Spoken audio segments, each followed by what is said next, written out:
On se retrouve pour 5 nouvelles questions sur la guerre froide. J'espère que ces questions et les explications qui vont avec te permettront de mieux comprendre ce que tu as à retenir. En cas de besoin, il ne faut pas hésiter à aller voir les vidéos de 3 minutes qui correspondent à ces questions sur ma chaîne 3 minutes d'histoire. Pour chaque question, je fais apparaître le lien à droite par ici. Pour répondre à chaque question, tu disposes de 3 secondes et la petite horloge sera par ici. Si tu es prêt, on peut commencer par la première question.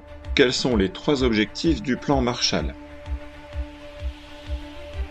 Le plan Marshall est proposé en juin 1947. Le premier objectif, c'est de reconstruire l'Europe.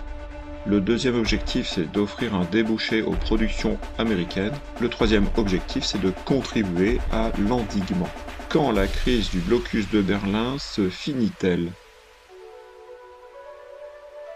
La crise du blocus de Berlin se termine le 12 mai 1949. Quelle est la longueur du mur de Berlin ?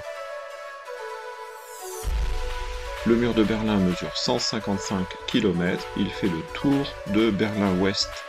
Quelle doctrine peut être résumée par l'expression souveraineté limitée ? Il s'agit de la doctrine Brejnev. Avant de passer à la 5e et dernière question, je t'invite à mettre un pouce à cette vidéo, ça se trouve quelque part par ici, et à t'abonner à ma chaîne 3 minutes d'histoire.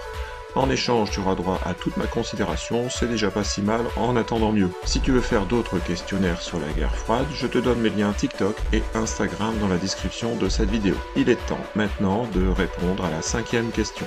Comment s'appelle le chancelier ouest-allemand à l'époque de la réunification de l'Allemagne en 1990 ?